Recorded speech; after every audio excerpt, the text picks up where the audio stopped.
Dzień dobry, mówi Dorota Frajtak z kreatywnie.com. Dziś pokażę Ci efekt rdzy na przykładzie pisanki i mam nadzieję, że takiego jeszcze nie znasz.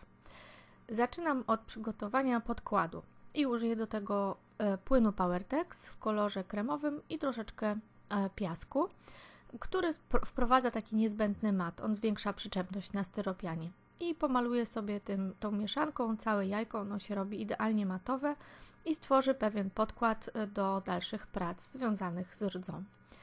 Ten płyn, który mi został, odrobinę uzupełniam. Ten piasek nadal się tam znajduje, to nie szkodzi, on się przydaje w tej mieszance i dodaję proszku metalicznego. Jest to proszek, który jest w ofercie kilku firm, m.in. Powertexu, i tego proszku dodaję od około 1 łyżeczki do herbaty. To jest coś jak po prostu zmielona ruda metalu. I bardzo dokładnie mieszam to z Powertexem. Powstaje taki dosyć rzadki płyn. On z czasem gęstnieje, robi się z niego masa, ale jeżeli chcę już pracować, to dodaję odrobiny piasku, żeby stworzyć taką bardziej gęstą masę. No i zaczynam od gazy. Nakładam odrobinkę Powertexu z tym proszkiem metalicznym, już tej mojej masy, która będzie za chwilę zardzewieje. Nakładam na gazę, przyciskam do jajka, uzupełniam pędzlem, dociskam dokładnie po całości. Następnie wzięłam sobie resztki nitek. Są takie trochę grubsze nitki, poplątane, to nie szkodzi. Okładam nimi jajko i za chwilę będę również dociskać pędzlem i przesączać tą właśnie metaliczną masą z Powertexem. I teraz można użyć tej masy odrobinkę więcej, dlatego że będę chciała jeszcze posypywać to później kuleczkami i one muszą się do czegoś przykleić.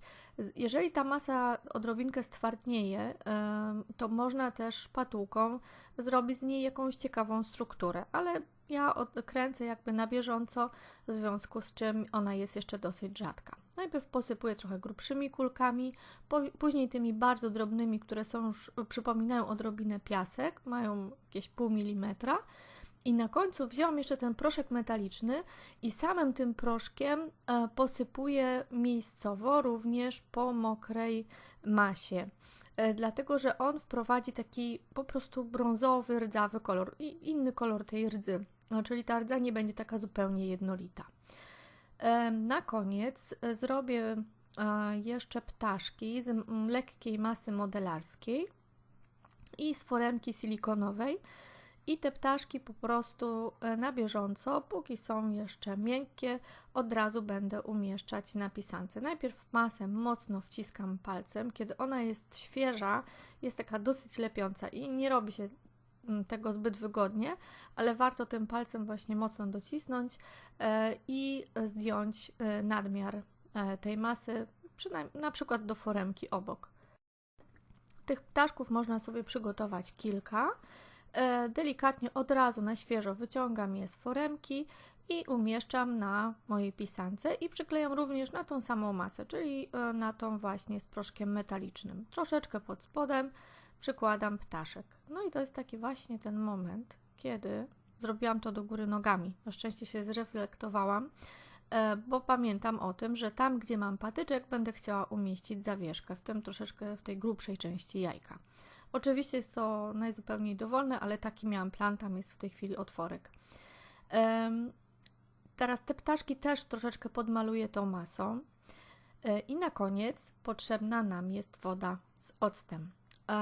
Ocet w proporcji mniej więcej 1, wody 3 miarki i wszystko to wlewam do atomizera i to wchodzi w idealną reakcję właśnie z tym proszkiem metalicznym. Atomizerem rozpryskuję tą octową wodę w dosyć dużej, bliskiej odległości, dosyć blisko trzymam ten atomizer i tej wody jest całkiem sporo i to nawet powtarzam. Tego dnia przypomniało mi się, że ta woda z octem była trochę stara i musiałam powtórzyć to spryskiwanie, dlatego widać, że ta pisanka nie jest idealnie zardzewiała, ale sporo. No i teraz przygotowałam sobie farby kredowe, kremową i taką miętową, właściwie ciekawy bardzo odcień zieleni. To jest odcień Malmo Green, kolor 2017 roku, z tego co pamiętam, z firmy Flair. I za pomocą takiej gąbki z otworami tworzę efekt marmurku. I kiedy ten efekt już mi troszeczkę przeschnie, szczeciniastym pędzlem, niewielką ilością farby zaczynam pocierać po wszystkich wypukłościach i cała ta moja struktura, która stworzyła się przez noc, bo ta rdza schnie właśnie około 12 godzin, i jakby ta reakcja zachodzi ileś tam czasu, wydobywam wszystkie te moje zakamarki, zagniecenia i całą strukturę za pomocą tego pędzla. Muszę powiedzieć, że to jajko mi się strasznie podoba, nieskromnie, i chyba go nie oddam. Tak jak większość prac zwykle rozdaję, idą do przedszkola dla znajomych, to mi się bardzo spodobało. Za pomocą Heavy Body Gel i jeszcze taką zaczepkę meblową na sam koniec umieszczam na górze tego jajka i też ją troszeczkę podmaluję, żeby ujednolicić, bo jest dosyć ciemna. I na tym właściwie koniec. Bardzo dziękuję za Twoją uwagę. Subskrybuj, łapka w górę. Do zobaczenia w następnym filmie.